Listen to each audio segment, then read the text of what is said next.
Welcome to Technovation. I'm your host, Peter High. My guest today is Bill George. Bill's best known for his remarkably successful tenure as Chief Executive Officer at Medtronic, where he helped lead the company through a period of tremendous growth from a mid-sized company to one with more than $10 billion in annual revenue.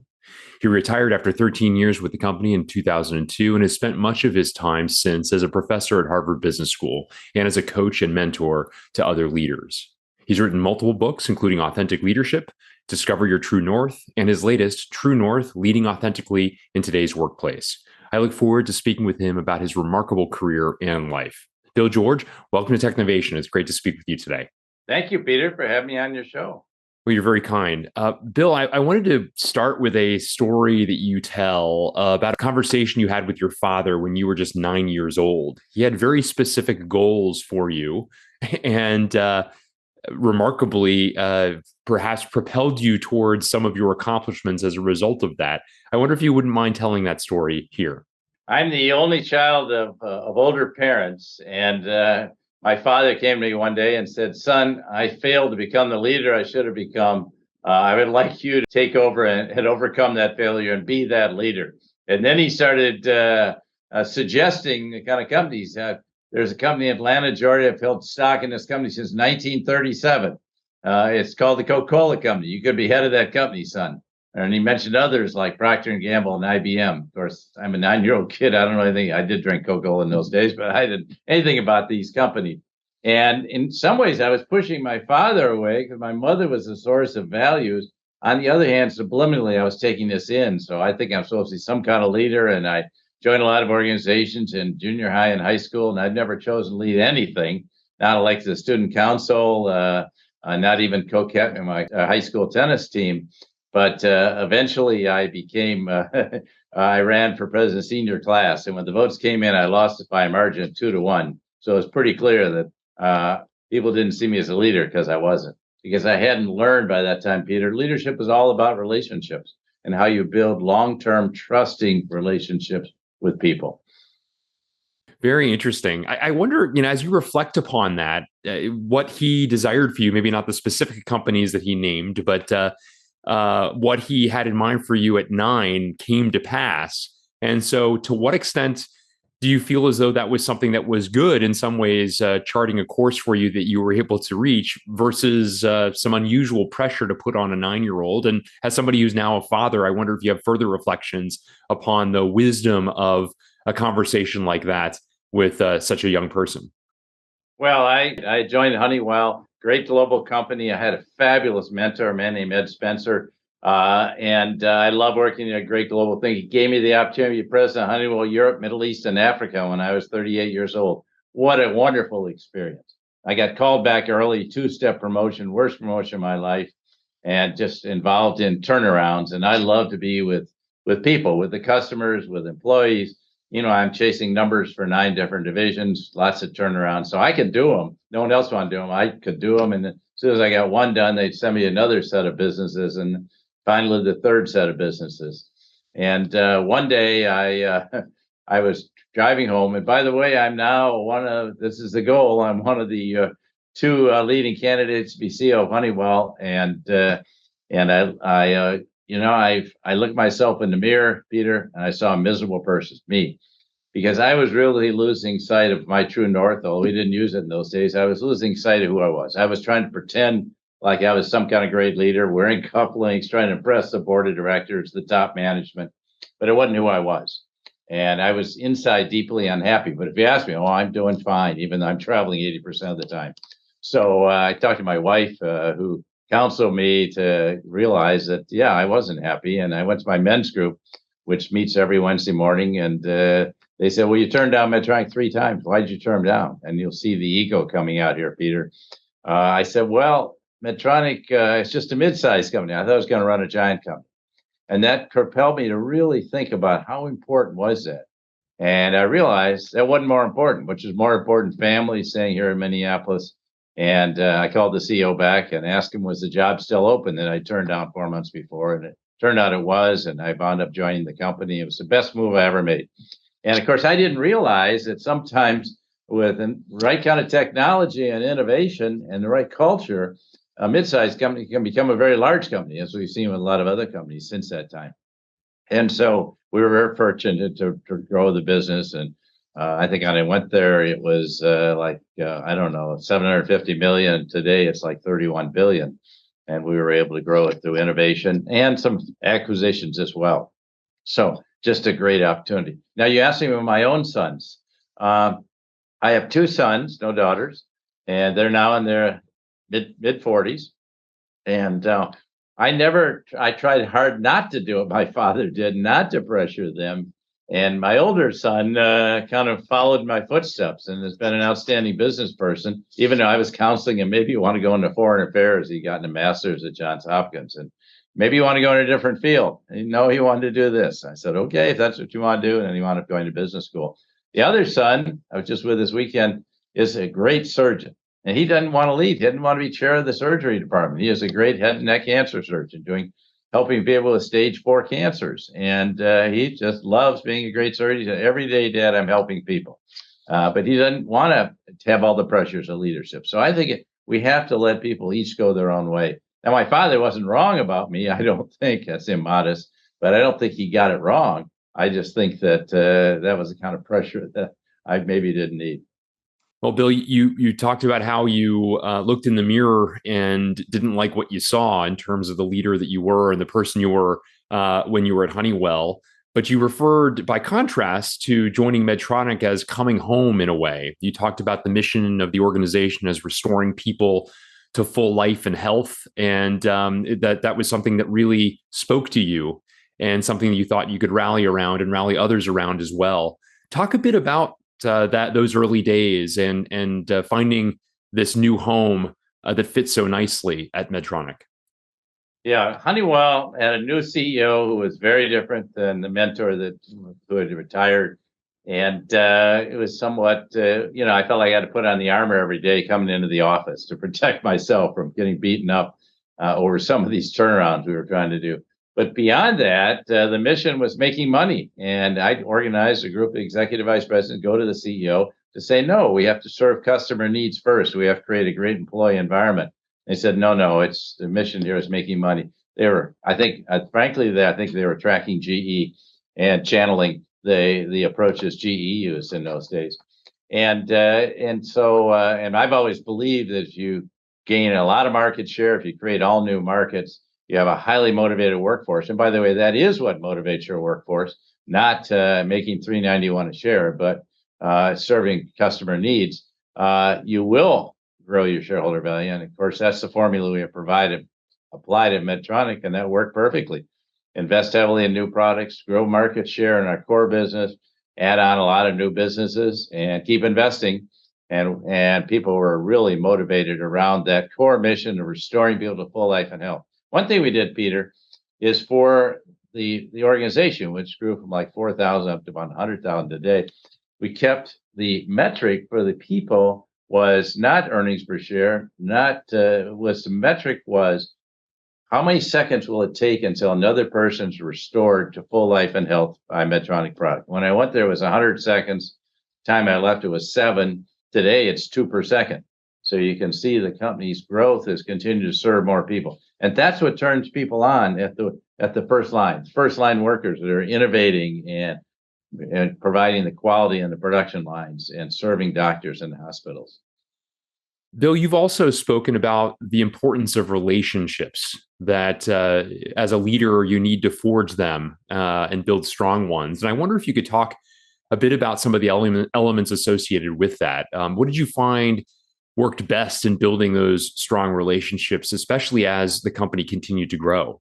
Well, I think as a leader, it's extremely important in building relationships to tell the truth, admit your mistakes, because if a leader can't admit his or her mistakes, no one else is going to be able to. And try to create an environment of transparency and candor. I mean, if we had a quality product at Medtronic, the only way I could know about it is someone brought it to me. And it was extremely important that we had a transparent environment. At the same time, we created that let's tell the truth. And I used to say truth is not the absence of lying. Truth is telling the whole truth and not putting a Band-Aid over the problems we have. That's kind of what Boeing did with the 737. And then that's the only way you create trust. And I think relationships are all about trust. Is, do you trust me? Not that to do that, then I have to understand, what are your goals, what are your hopes, and where are your dreams, and how can we find an alignment between what Medtronic's trying to do and what you want to do. Look, if you're just here to get a fancier car or a bigger house, yeah, you can get that with Medtronic. But I think if you really should be here because you're trying to help people have their health restored.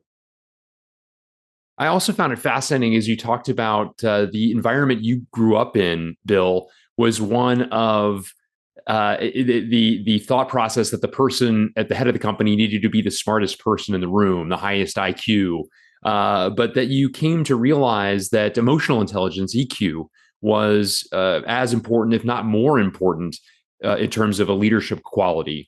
Talk a bit about that insight and your own evolution relative to the topic. Well, we're learning that. I can't say I started out with a high level of EQ. I had to learn it. I had to gain self-awareness. There were times when I had a lot of blind spots and some shadow sides, and I had to accept my own weaknesses and be open about those with people because everyone else could see them and I couldn't. And you know, at Honeywell, the issue was I had no passion for the business of valves in the boiler room. When I got to Medtronic, I had real passion for the business and finding that. And at the same time, you know, when you're pulling out a product where somebody may live or die, you need to have real compassion for patients. If that product doesn't work, you got a real problem. And we need to have empathy for our employees, certainly in this post-COVID environment, but even way back then.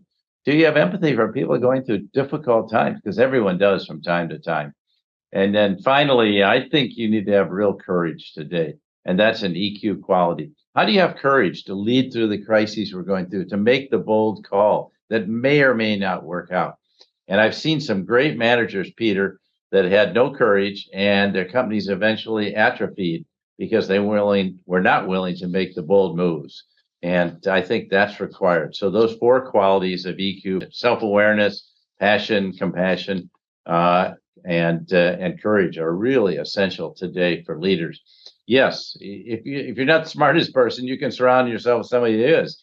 I remember I teamed up. I knew nothing about medicine. I went to Medtronic. I teamed up with a great medical doctor who was absolutely brilliant and could guide us.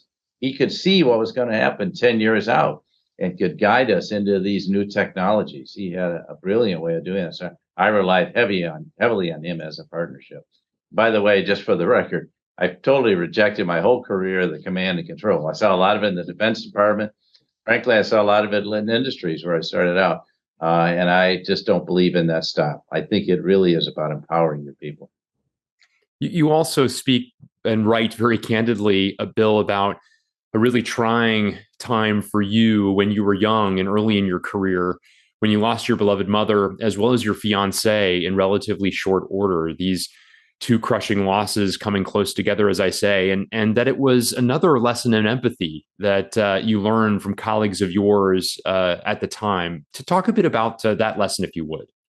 Well, great question. Yes, I went through a rough time in my mid-20s for those two losses you mentioned. And I was blessed to have a lot of friends that came around me and supported me, and roommates. I was ready to move out, and they helped me move back in. They were there to support me in that time. And I felt my faith helped me, but also a person came into my life. I always say one door closes, maybe another one will open. In my case, it really did. And my wife, Penny, came into my life a few months after that.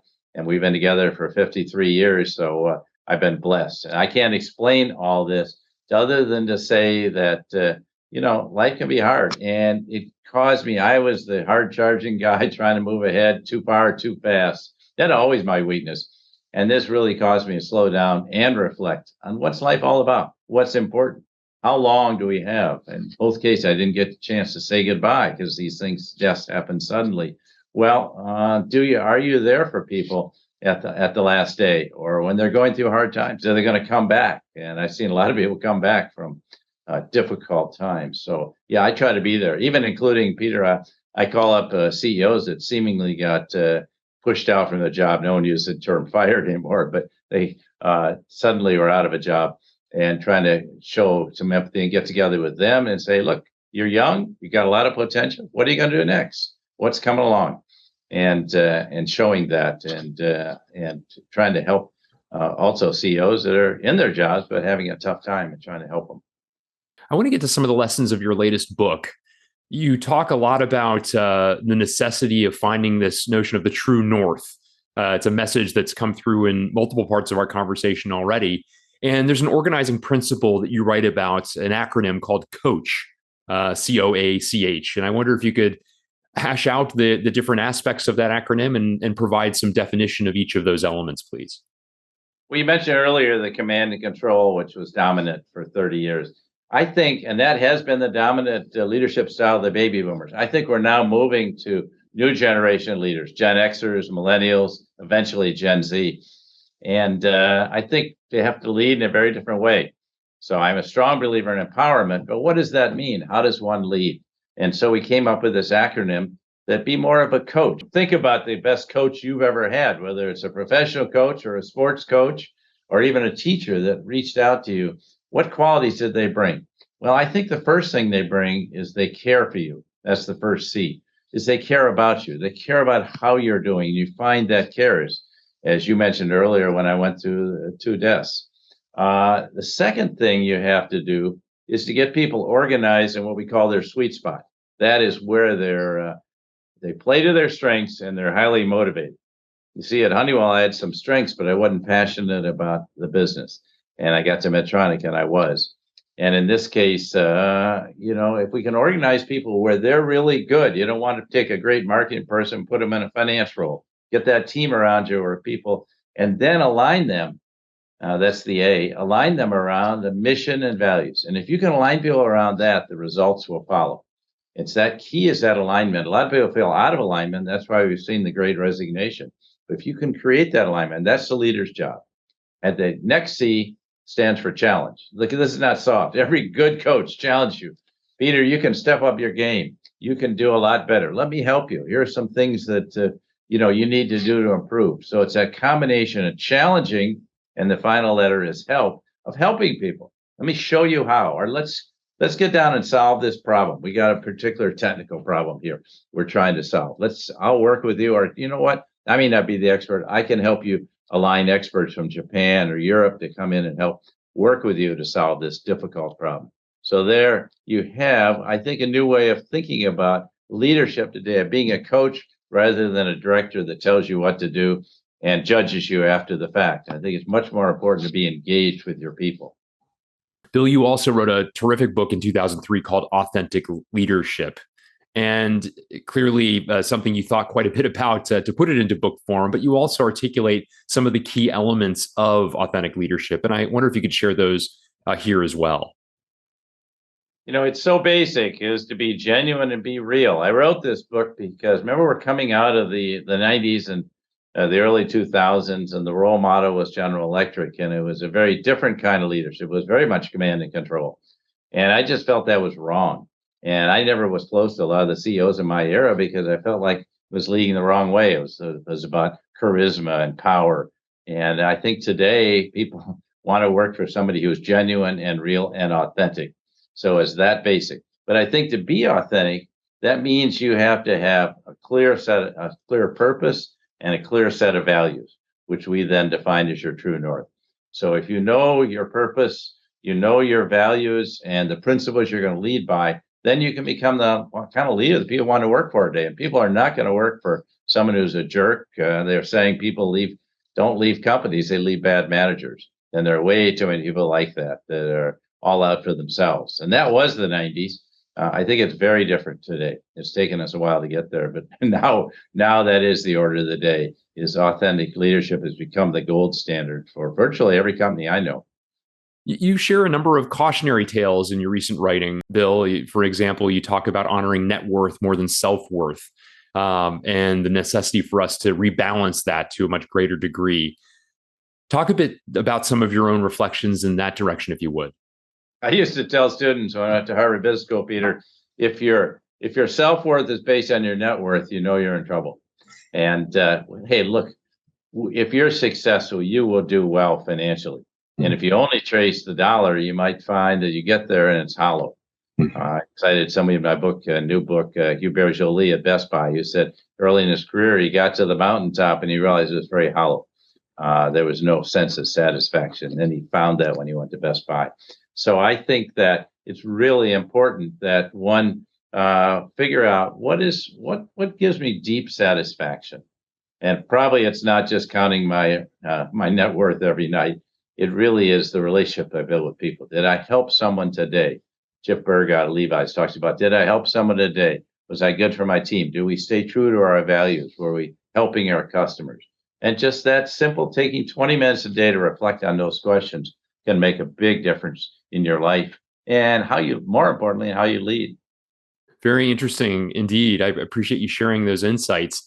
You also mentioned a conversation you had with John Kotter, a professor, about the time you were going to turn 60 and his reflections on the importance of your life from that point forward. And I'd love to have you share some of the details of that story here, if you would. Well, John Kotter was the leadership guru at Harvard Business School. He left just about the time I arrived, unfortunately, but he had a breakfast with me and he said, Bill, you're 59, you're going to turn 60 next year. Think about everything you've done between the ages of 30 and 60. Now you've got about 30 years ahead of you, 60 to 90. Aren't you a lot wiser now? And think of all you could accomplish in the next 30 years, which was a very nice way of saying, don't retire, keep going. And that's when I started teaching and decided that my purpose of helping other people didn't change. Just the venue changed from one company to working with people across a lot of organizations, young people all the way up to very large companies, largest company CEOs serving on boards. But I felt that was really an important conversation to think about what I could contribute for the next 30 years. And so I now make a principle, Peter, of meeting with people when they're reaching the end of their time as CEO. And I say, what do you want to do next? Please don't retire to Florida. Let's talk about what you can do to make a contribution. Maybe you don't work 80 hours a week or 70 hours a week like you were, but you can make a real contribution. You've noted that you have a men's group that you've been meeting with for, I believe it's something like 45 years now. And you discuss topics in your lives and you help each other. You form sort of a kitchen cabinet for each other, as I understand it. I wonder if you could share a little bit more about that group and, by extension, recommendations you would have for others in finding a comparable group for themselves. Well, I can say this group has been invaluable to me in my life in those difficult periods. We formed back when I was in my 30s, and there are about 4 of us that came together. We've been off at a series of retreats, but we said, let's get together. And so we decided to get together, met in the basement of a church every Wednesday morning from 7:15 to 8:30. We're still meeting once a week, believe it or not. And sometimes I miss, like I did last week when I was out teaching. But it's been an invaluable group. It's where do you go when you're facing difficult times? Like when my wife was facing cancer, when I was unhappy at Honeywell. Other people, they've had severe health problems. We're there for each other. And we talk about the really important issues of life.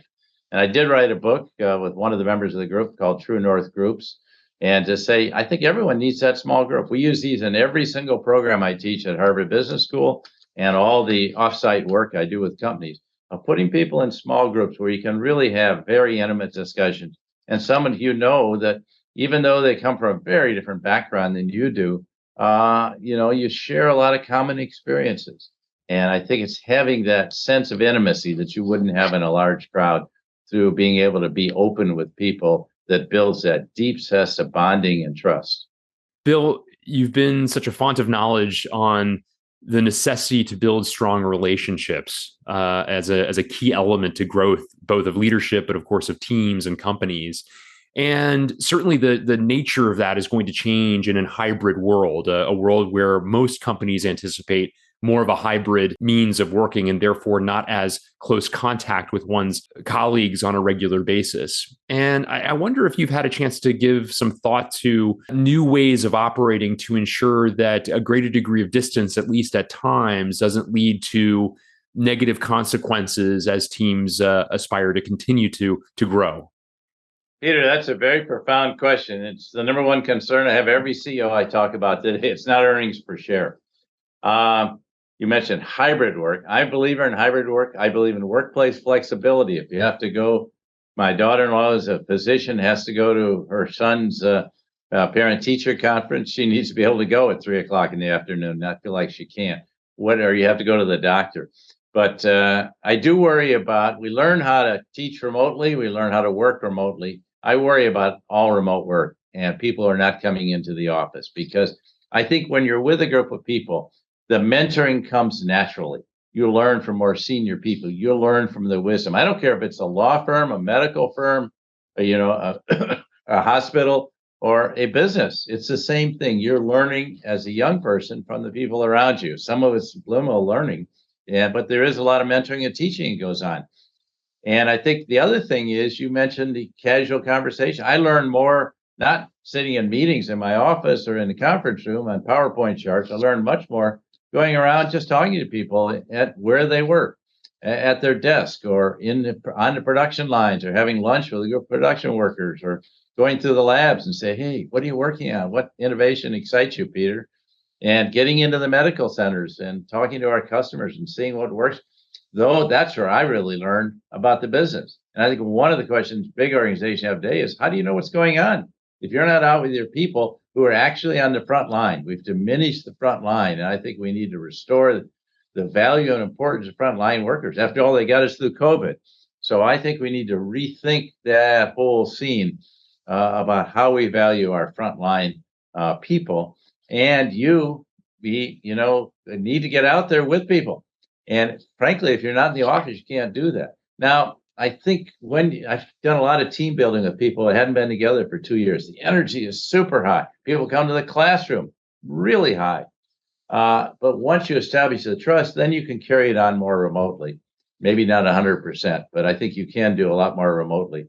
But I worry about innovation. Are you going to get those free-floating little ideas that people put together, get people collaborating? Because the innovation today is not just one genius with a great idea. It's really the collaboration of people coming together to solve a really tough problem.